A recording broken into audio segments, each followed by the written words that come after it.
Hello मित्रों, जय श्री राम, जय माताजी। मित्रों, अत्यारे આપણે વાતચીત કરવાના છીએ કે કેવી રીતે પ્રેમમાં પડ્યા કિંજલબેન રબારી અને અશોક ચૌધરી। આના વિશે આપણે આજે ઊંડાણપૂર્વક ચર્ચા કરવાના છીએ મિત્રો આ વિષય પર। પરંતુ આના પહેલા જો તમે મારી YouTube ચેનલની અંદર બિલકુલ નવા જ આવ્યા હો તો મારી ચેનલને સબસ્ક્રાઇબ કરી લેજો અને વિડિયોને લાઈક શેર અને કોમેન્ટ કરી લેજો। તેનાથી હું આવા અદ્ભુત પ્રકારના વિડિયો તમારા માટે બનાવતો રહું મિત્રો।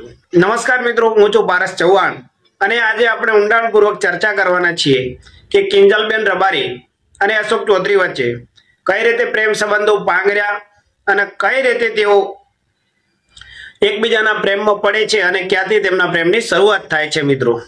તો અત્યારે જે આંતરજ્ઞાતીય લગ્નનો મુદ્દો જે ગુજરાતની અંદર એક કેન્દ્ર અને ચર્ચાનો વિષય બન્યો છે અને આ મુદ્દાના મુખ્ય કેન્દ્રની અંદર જે આંતરજ્ઞાતીય મુદ્દો અત્યારે જે ચર્ચાની અંદર ચાલી રહ્યો છે YouTube કે હોય ઇન્સ્ટાગ્રામ હોય કે ફેસબુક, જેની અંદર ટ્રેન્ડ કરી રહેલો આંતરજ્ઞાતીય મુદ્દો એના મુખ્ય કેન્દ્રની અંદર માત્ર બે વ્યક્તિઓ છે, જે છે ગુજરાતના ફેમસ સિંગર કિંજલબેન રબારી અને અશોક ચૌધરી।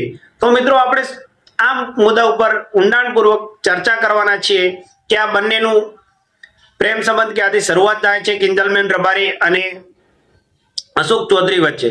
તો મિત્રો બેઝિક માહિતી અનુસાર કિંજલબેન રબારીએ રાધનપુર તાલુકાના શિયાળા ગામના વતની છે અને તેઓ એક સારા એવા ગુજરાતના ફેમસ અને ઉચ્ચ કોટીના સિંગર પણ હતા। અને અશોક ચૌધરી છે તે રાધનપુરની અંદર અર્બુદા સોસાયટીની અંદર પોતાની એક આદર્શ લેબોરેટરી ચલાવતા હતા અને તેઓ પણ રાધનપુરની અંદર અર્બુદા સોસાયટીની અંદર વસવાટ કરતા હતા મિત્રો। તો મિત્રો આપણે વાતચીત આજે ઊંડાણપૂર્વક કરવાના છીએ। સતત ચર્ચામાં થવાના કારણે સવાલો એવા ઊભા થાય છે કે જે કિંજલબેન રબારી અને અશોક ચૌધરી છે એમને અંદર પ્રેમ સંબંધો હતા કે કિંજલબેન રબારીને કોઈ બળજબરીપૂર્વક થી ત્યાંથી ભગાડીને લઈ ગયા છે કે શું છે? આ સમગ્ર મામલે બધાને ખબર પડવી જોઈએ। તો મિત્રો તમે સાંભળ્યું કે કિંજલબેન રબારીએ પોતાનો એક વિડીયો સોશિયલ મીડિયાની અંદર વાયરલ કર્યો હતો। તો મિત્રો એવા અનેક સવાલો ઊભા થતા હતા કે કિંજલબેન રબારીને ભગાડી જવામાં આવ્યા છે, કોઈ બળજબરીપૂર્વકથી ભગાડ્યા છે કે એમની મરજીથી ગયા છે। મળતી માહિતી અનુસાર જ્યારે કિંજલબેન રબારી એક વિડીયો પોતાની સોશિયલ મીડિયાની અંદર વાયરલ કરે છે અને એમાં તેઓ કહે છે કે મને કોઈ ભગાડીને લઈ ગયું નથી, હું જાતે જ મારા પતિ જોડે ફોન કરીને મેં એમને કીધું હતું કે તેઓ તમે મને લેવા આવો અને એના પછી હું એમની સાથે નીકળી ગઈ છું।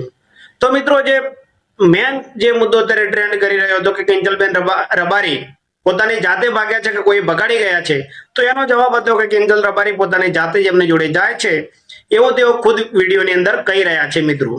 આ કહેવા છતાંય મિત્રો આ કિંજલબેન રબારીએ કીધું કે મેં પોતાની જાતથી લગ્ન જાતે કર્યા છે અને હું મારી જાતે ભાગી ગઈ છું। સતત આ જે મુદ્દો છે એ સોશિયલ મીડિયાની અંદર ટ્રેન્ડ કરતો રહે છે અને બધા જ લોકો જાણવા માટે ઉત્સુક હતા કે આ મામલે જાણવા મળે કે કિંજલ અને અશોક ચૌધરી વચ્ચે એકબીજાની વચ્ચે કઈ રીતે કોન્ટેક્ટમાં આવે છે અને કઈ રીતે એમના પ્રેમની શરૂઆત થાય છે એ બધું જાણવા માંગતા હતા મિત્રો। જેમ માણસો બધા જાણવા માંગતા હતા કે કિંજલ રબારી અને અશોક ચૌધરી વચ્ચે પ્રેમ સંબંધ કઈ રીતે પાંગરે છે અને ક્યાંથી એમના પ્રેમની શરૂઆત થાય છે। તો એમાં વાતચીત કરીએ તો કિંજલ રબારી ગુજરાતના એક ફેમસ સિંગર છે અત્યારે અને અશોક ચૌધરી રાધનપુરની અંદર એક લેબોરેટરી પોતાની ખુદની ચલાવતા હતા। તો મિત્રો એમના પ્રેમ સંબંધની શરૂઆત જો વર્ષ 2022 ની અંદર આદર્શની અંદર બંને સાથે અભ્યાસ કરતા હતા। મળતી માહિતી અનુસાર કિંજલબેન રબારી BSc નો અભ્યાસ કરતા હતા અને અશોક ચૌધરી MLT નો અભ્યાસ કરતા હતા, જે અત્યારે તે ખુદ પોતાની લેબોરેટરી આદર્શ લેબોરેટરી કરીને જે છે રાધનપુરમાં ત્યાં તેઓ ચલાવે છે। મિત્રો આપણે વાતચીત કરીએ આગળ તો કિંજલબેન રબારી એ નાની ઉંમરમાં જબરજસ્ત ગાયકીની અંદર પોતાનું સારું એવું નામ અને ઉચ્ચ ગજાના કલાકાર બની ચૂક્યા હતા, જેમની ઉંમર માત્ર 22 થી 23 વર્ષની હશે, પણ તેઓ અત્યારે ગુજરાતની અંદર એક ફેમસ સિંગર બની ચૂક્યા હતા। અને તેમ છતાં પણ એમણે જે પગલું ભર્યું એના વિશે દરેક માણસો એમની માહિતી મેળવવા માંગતા હતા કે આ યોગ્ય રીતે છે કઈ રીતે છે। તો મિત્રો જ્યારે BSc નો અભ્યાસ કિંજલબેન રબારી કરતા હોય છે ત્યારે તેમનો વિષય ગાયકીનો હતો, એટલે તેમને ગાવાનું સારું એવું નોલેજ હોવાથી તેઓ BSc નો અભ્યાસમાંથી ધીરે ધીરે ગુજરાતની અંદર 1, 2, 10 કે 20-30 ગીતો ગાવે છે અને એના પછી એમના દરેક ગીતો સારા એવા હિટ જાય છે અને તેઓ ગુજરાતની અંદર સારા એવા ફેમસ સિંગર બની જાય છે. એમના લોકપ્રિય ગીતોની અંદર મારે જાવું મારવાડ દેશ, ઠાકર મારી દૂધની સાકર, હોબળો છો કે નહીં, આવા અનેક ગુજરાતી હિટ ગીતો એમણે આપ્યા હતા અને તેઓના ગીતો જબરજસ્ત બજારની અંદર ચાલતા પણ હતા અને સારા એવા સિંગર પણ હતા મિત્રો. તો વાત કરીએ તો કિંજલબેન રબારી 22 વર્ષની ઉંમરમાં સારી એવી નામના મેળવી હતી અને ગુજરાતના એક ઉચ્ચ ગજાના કોટીના સિંગર બની ચૂક્યા હતા. જે આવી નામના કે આવી પ્રતિષ્ઠા નાની ઉંમરમાં બહુ ઓછા કલાકારોને મળતી હોય છે મિત્રો. એ સિદ્ધ એમણે બહુ ઓછા ટાઈમની અંદર કરી લીધું હતું કિંજલબેન રબારીએ. બંનેનો પ્રેમ અહીંયાથી મિત્રો આદર્શની અંદરથી એકબીજાની સાથે જોડાય છે અને એકબીજાની જોડે વાતચીત ત્યાંથી ચાલુ થઈ જાય છે. જેમ મેં તમને આગળનો એક જે મારો વિડીયો હતો એમાં તમને કહ્યું હતું કે આના કારણે કિંજલબેન રબારીની સગાઈ પણ તૂટી હતી. બંને એકબીજાના પ્રેમમાં હોવાના કારણે જે કિંજલબેન રબારીની સગાઈ થઈ હતી એ પણ તૂટી ગઈ હતી મિત્રો. જે બંનેની વચ્ચે પ્રેમ ચાલતો હતો મિત્રો કિંજલબેન રબારી અને અશોક ચૌધરી વચ્ચે, એમને ખબર હતી કે આપણે આંતર જ્ઞાતિય હોવાના કારણે આપણે કોઈ પણ આ વિશે કે આની વાતચીત કરીશું તો આપણને કોઈ પણ સપોર્ટ કરવાનું નથી. કારણ કે બંને આંતર જ્ઞાતિય હતા, બંને અલગ અલગ સમાજમાંથી આવતા હતા, બંનેની એક જ્ઞાતિ અલગ હતી. એટલે મિત્રો બધાને ખબર છે કે કોઈ પણ માતા પિતા પોતાના બાળકને અન્ય જ્ઞાતિની અંદર લગ્ન કરવાની મંજૂરી આપતું નથી. એમાં દીકરો હોય કે દીકરી કોઈને પણ એ છૂટછાટ આપવામાં નથી આવતી. કારણ કે બધાના ખબર હોય છે કે જે એમનો પોતાનો સમાજ હોય છે એ માને બાપ હોય છે અને જે સમાજની વ્યક્તિ હોય છે એ સમાજની અંદર જ રહેવું જોઈએ. અને એ જ પ્રમાણે સમાજના રૂઢિચુસ્ત નિયમો પ્રમાણે જ્યારે આ વાતની ખબર અશોક ચૌધરીના ઘરે એમના માતા પિતાને પડે છે તો તેઓ કિંજલ રબારીના ઘરે જાય છે, એમના માતા પિતાને વાત કરે છે કે અમારો દીકરો અમારા કહેવામાં નથી, તમારી દીકરી તમારા કહેવામાં નથી, તો આપણે આ બંનેના લગ્ન કરાવી દેવા જોઈએ. તો મિત્રો ત્યારે કિંજલબેન રબારીના માતા પિતા કહે છે કે આના વિશે અમે વિચારીને તમને કહીશું કે શું કરવું અને શું ના કરવું. પણ મિત્રો કોઈ બી મા બાપ હોય પોતાની દીકરીને પોતાની સમાજની અંદર જ આપે છે. કારણ કે એમને પણ સમાજની અંદર રહેવાનું હોય છે અને જે રૂઢિચુસ્ત નિયમો છે લગ્ન પ્રથાની અંદર, જે લગ્ન પ્રથા જળવાઈ રહે એના માટે આ આંતર જ્ઞાતિય જે નિયમો છે એના પ્રમાણે પોતાની જ્ઞાતિની અંદર જ બાળકના લગ્ન હંમેશા માતા પિતા કરાવતા હોય છે. કારણ કે સમાજે માને બાપ હોય છે બધાનો, જે સમાજ કે એ પ્રમાણે બધાને ચાલવાનું હોય છે અને કોઈ અન્ય સમાજની અંદર પોતાની દીકરી કે દીકરાના લગ્ન કરાવવા માંગતા નથી. અને કિંજલબેન અને જે આમના અશોકભાઈ ચૌધરી વચ્ચેનો જે પ્રેમ છે એ તેમના જે કિંજલબેન રબારીના ઓર્ગેનાઇઝરો હતા એમને મોસ્ટ ઓફલી ઘણા ઓર્ગેનાઇઝરોને બધાને ખબર હતી કે કિંજલબેન રબારી અને અશોક ચૌધરી એકબીજા જોડે પ્રેમ સંબંધમાં છે. કારણ કે જ્યાં પણ કિંજલબેન રબારી ગીતો ગાવા માટે જતા હતા ત્યાં અશોક ચૌધરી મળવા માટે જતા હતા. તેમનો જે સ્ટુડિયો હતો ત્યાં ગીત રેકોર્ડિંગ કરવા જાય ત્યાં પણ અશોક ચૌધરી તેમને વળવા માટે જતા હતા.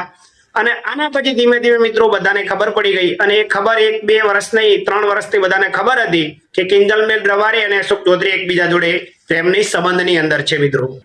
આ બધાની વચ્ચે મિત્રો એક પછી એક મળવાનો દોર ચાલુ હતો, સિલસિલો એકબીજાને મળવાનો ચાલુ હતો, આ બધું જ ચાલી રહ્યું. તો મિત્રો જ્યારે આ બધી ખબર હોવાના છતાં આમ છતાં લગ્ન પ્રથાના જે રૂઢિચુસ્ત નિયમો છે અને આપણા રિવાજો જળવાઈ રહે એ માટે બનાવવામાં આવેલા એટલા માટે માતા પિતા આ વિષય પર માનતા ન હતા કે કિંજલબેન રબારીને અશોક ચૌધરી જાડે સાથે લગ્ન કરાવી શકાય. આનાથી કિંજલબેન રબારી અને અશોક ચૌધરી ડિસિઝન લે છે જે 10 માર્ચના સવારમાં 10 વાગે અશોક ચૌધરી કિંજલબેન રબારીને લેવા માટે આવે છે અને તે 10 માર્ચના 10 વાગે ત્યાંથી નીકળી જાય છે. અને એના પછી માહિતી એવી મળે છે કે સૌથી પહેલા અશોક ચૌધરીના ઘરે 1 વાગે ખબર પડે છે કે અશોકભાઈ ચૌધરી હવે ઘર છોડીને જતા રહ્યા છે અને તેમની લેબોરેટરી પર તે હાજર નથી અને એમનો ફોન બી સતત બંધ આવી રહ્યો છે. આના પછી કિંજલબેન રબારીના ઘરે પણ ખબર પડે છે કે કિંજલબેન રબારી અહીંયા હાજર છે નહીં અને તે ક્યાંય ભાગી ચૂક્યા છે. એમના માતા પિતાને સૌપ્રથમ એટલા માટે ખબર નથી પડતી કે કિંજલબેન રબારીને અનેક વાર ગીતોનું રેકોર્ડિંગ હોય કે પછી ક્યાંય ગીતો ગાવા માટે જવાનું હોય એ અવારનવાર બહાર અવર જવર કરવાને હોવાથી એમના માતા પિતાને આ વસ્તુની મોડી ખબર પડે છે. અને જ્યારે એમના માતા પિતાને ખબર પડે છે કે કિંજલ રબારી અત્યારે અમારા ઘરે નથી અને અશોક ચૌધરીના પરિવારને પણ ખબર પડે છે કે અમારો દીકરો અમારા ઘરે નથી, ત્યારે તેઓ પોલીસ સ્ટેશનની અંદર એક ફરિયાદ નોંધાવે છે કે બંને ગુમ થઈ ગયા છે એવી. અને આના પછી પોલીસ તરત જ તપાસ ચાલુ કરે છે અને પહેલા તો પોલીસ ગુમ થયા છે એવી તપાસ ચાલુ કરે છે, પરંતુ એના પછી પોલીસને એક્શનમાં એટલા માટે મિત્રો આવવું પડ્યું કે જ્યારે બધા જ લોકોનું લગભગ બહુ મોટું એવું ટોળું ભેગું થઈ જાય છે અને એ ટોળું ભેગું થઈને અશોક ચૌધરીના ઘેર જાય છે અને એના માતા પિતાને કહેવામાં આવે છે ભાઈ કે તમારો દીકરો અમારી દીકરીને લઈને ગયો છે, આમ તેમ જે પછી આડાઅવળી વાતચીતો થાય છે અને ધાક ધમકી એવું બધું ચાલુ થઈ જાય છે। એના પછી તાત્કાલિક પોલીસ એક્શનમાં આવે છે અને બધાને ભેગા કરીને પોલીસ સ્ટેશન લઈ જાય છે અને ત્યાંથી એમને વોર્નિંગ આપીને છોડી દેવામાં આવે છે અને કહેવામાં આવે છે કે જ્યારે બંને પોલીસ સ્ટેશનમાં આવશે ત્યારે જગ જાહેર થઈ જશે કે આ ઘટનાની અંદર શું બન્યું છે, બંને પ્રેમ લગ્ન કરીને ગયા છે કે મૈત્રી કરારની ઉપર ગયા છે બંને બહાર, કે કોનો વાંક છે અને શું નથી એ બધું ત્યારે જાણવા મળી જશે।